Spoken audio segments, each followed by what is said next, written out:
কেমন আছেন সবাই? বিধান চ্যানেলে আপনাদের স্বাগত জানাই। আমি আনিমা। আজকে একটা ছোট্ট মহাভারতের গল্প আপনাদের পড়ে শোনাবো। আশা করি ভালো লাগবে।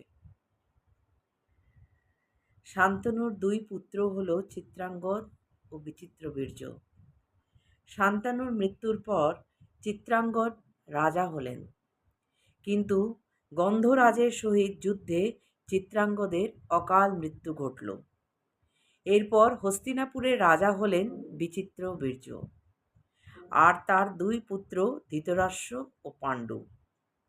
ধৃতরাষ্ট্র ছিলেন জন্মান্ধ, সুতরাং পিতার মৃত্যুর পর পাণ্ডু হস্তিনাপুরের রাজা হলেন।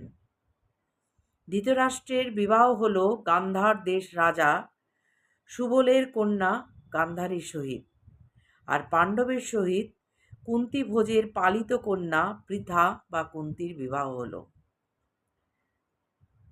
পরে পাণ্ডু এবং বিবাহর কারণে মাদ্রাজের কন্যা মাদ্রীকে ধৃতরাষ্ট্রের ১০০ পুত্র কৌরব এবং পাণ্ডুর ৫ পুত্র পাণ্ডব নামে পরিচিত পেল।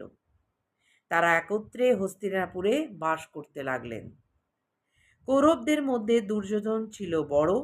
তারা সকলেই ছিল অধার্মিক, অত্যাচারী, হিংসাপরায়ণ, একগুঁয়ে, তাই সকলেই তাদের নিন্দা করতেন। পাণ্ডবদের ৫ ভাই যুধিষ্ঠির, ভীম, অর্জুন, নকুল এবং সহদেব। তারা ছিল ধার্মিক,